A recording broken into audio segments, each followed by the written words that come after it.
Débriefing du Grand Prix de Monaco sur F1 TV avec Ziv.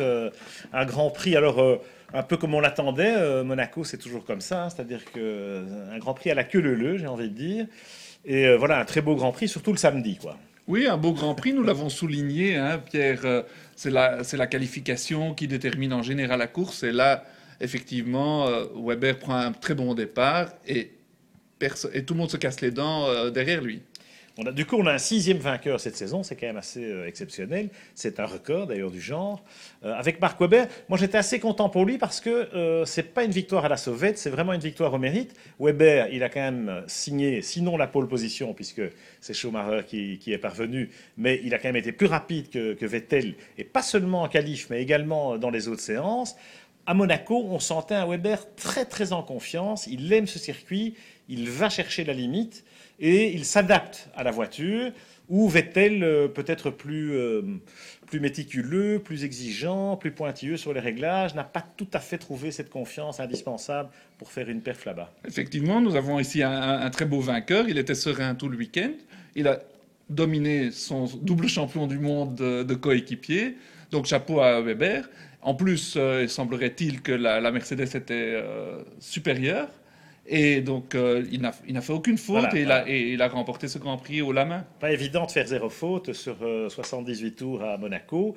Et c'était valable pour Weber, mais aussi pour les 5 derrière, hein, parce qu'on a les 6 premiers qui terminent quasiment en 6 secondes. Donc on a vraiment un Grand Prix exceptionnel. Ce qui était intéressant, c'est que malgré des stratégies décalées, que certains ont tentées, hein, notamment Vettel, eh bien, on a un résultat qui est relativement semblable à la grille. Enfin, il y en a quand même deux qui n'étaient pas contents, enfin moyennement contents, c'est Vettel et Hamilton, pour des raisons différentes. Alors Vettel, bon, la Red Bull RB8, il y a cette polémique à propos des petits trous à l'arrière. Là, on va voir ce que ça donne. Mais Vettel, je pense qu'il était surtout pas content parce qu'il était derrière Weber. Tout à fait. Bon, il a fait un bon pari, il a failli le réussir. À mi-course, on s'est dit, waouh, on a le Vettel, double champion du monde qu'on connaît. Et au final, bon, il doit jouer les seconds violons par rapport à Weber, et ça doit pas l'amuser. Franchement, moi, ce que je comprends pas, c'est qu'on a un champion du monde qui arrive en Q3 et qui roule pas. Parce qu'il a dû mettre des trains de super soft pour arriver en Q3, ce qui est déjà pas normal. C'est pour ça que je vous dis, Weber était meilleur que Vettel tout le week-end, pas seulement en qualif. Alors il y a cette polémique sur les pneus en qualif. Hein. Faut-il rajouter des pneus? Bernie Ecclestone qui dit on va mettre des pneus neufs pour tout le monde pour le départ de la course. Comme ça, il n'y a pas de problème. Qu'est-ce que tu en penses, Ziv? Non, moi je crois que c'est très bien comme ça. On a 6 vainqueurs en 6 courses. Je trouve que ça ajoute du sel et du poivre à notre championnat.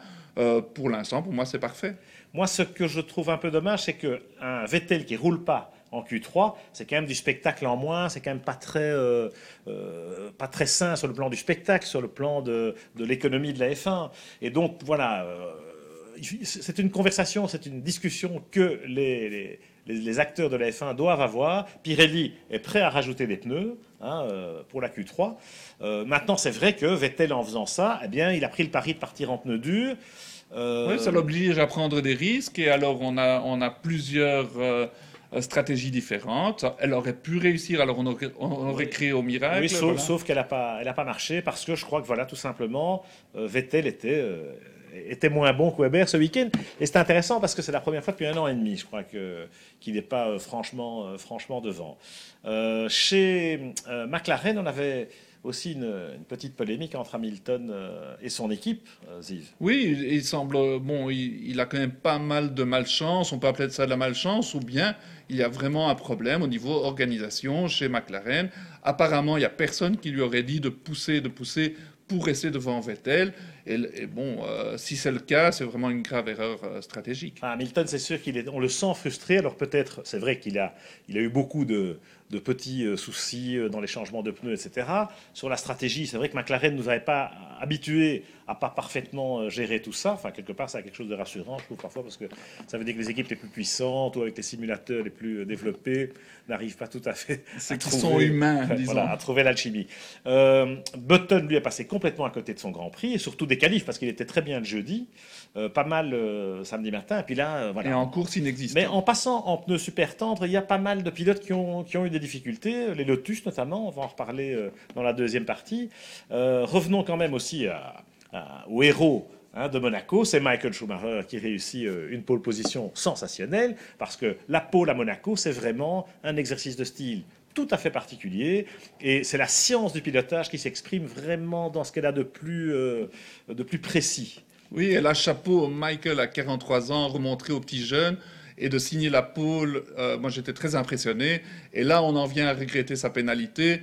Et puis, on pourrait se demander aussi, et c'est un débat qu'on pourrait faire, c'est-à-dire, est-ce qu'il faut pénaliser l'accident d'Espagne avec Senna, alors que, disons, le fait d'abandonner, c'est déjà une assez grande punition.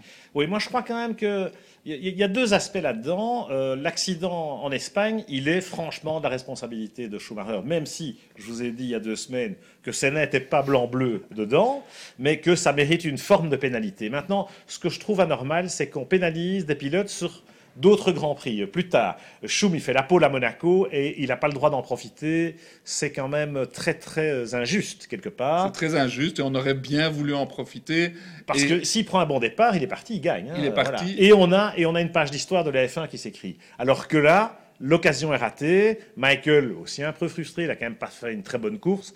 Au départ, il est quand même pas blanc-bleu non plus dans l'accident avec Grosjean. Et voilà, Rosberg, lui, a été plus constant.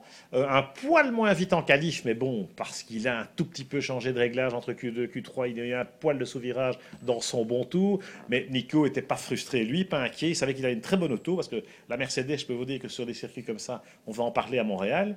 Et Nico était sans doute le plus rapide, ou celui qui aurait dû gagner ce Grand Prix, sauf que Mark Webber a fait un sans faute.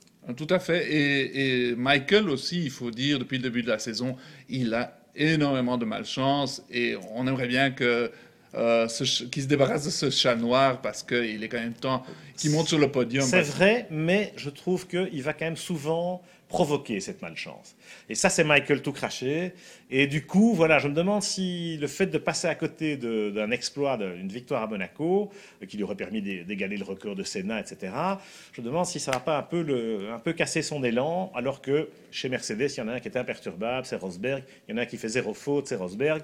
Celui qui se prend les pieds dans le tapis, c'est presque toujours Schumi. Voilà, vous connaissez mon point de vue là-dessus. Oui, mais là moi aussi, hein, je suis loin d'être le meilleur ami de Schumi, et quand il fait des bêtises. Ah non, attendez. Alors je suis le premier à le dire. Mais là, la pole, chapeau, et à 43 ans, faire une pole, et dans ces circonstances-là, magnifique Schumi. Hein. Évidemment. Mais la Mercedes, on va en reparler à Montréal. Il serait intéressant de voir le match Rosberg-Schumacher à Montréal. On termine par Ferrari, évidemment, quand même, puisque quand même, il est en tête du championnat, Fernando. Extraordinaire, Pierre, parce que Fernando, depuis le début de la saison, c'est clair, il n'a pas la meilleure voiture. Et il gère, loin de là, loin s'en faut. Il est devenu maître à gérer un championnat et il me fait penser très fort à Alain Prost, qui est vraiment un grand compliment dans ma bouche. Et il se retrouve en tête du championnat avec une voiture qui n'est pas la meilleure et je le trouve formidable, Alonso. C'est-à-dire qu'il va vraiment chercher, il lâche rien, il va vraiment chercher la quintessence. Et où il fait très fort aussi, ça on le voit moins sur la piste. Moi je le vois dans le paddock ou sur le circuit, c'est qu'il a un rôle de patron chez Ferrari. C'est vraiment le mec qui, lui, ne lâche rien, mais il tord le bras de tout le monde et tout le monde marche pour lui. Il y a vraiment une adhésion chez Ferrari. Il a cette espèce de capacité de fédérer. C'est un peu le Messi pour Ferrari. Il est en tête du championnat avec, je ne sais pas combien, 72, 73 points. Felipe, il a effectivement corrigé le tir. Il est enfin revenu un peu au niveau ce week-end. Mais l'écart reste important. Oui, il faut se réjouir pour Felipe qui était vraiment au 36e dessous et qui s'est réveillé ce week-end. Mais malheureusement, j'ai pas l'impression que ça va se reproduire très souvent. Monaco étant un circuit très spécifique.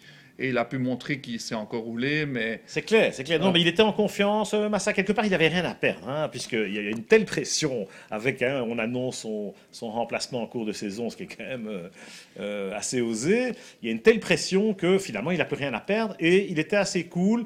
Il est chez lui à Monaco, il y avait sa famille, etc. Et voilà, il s'est bien lâché. C'est un circuit qu'il apprécie.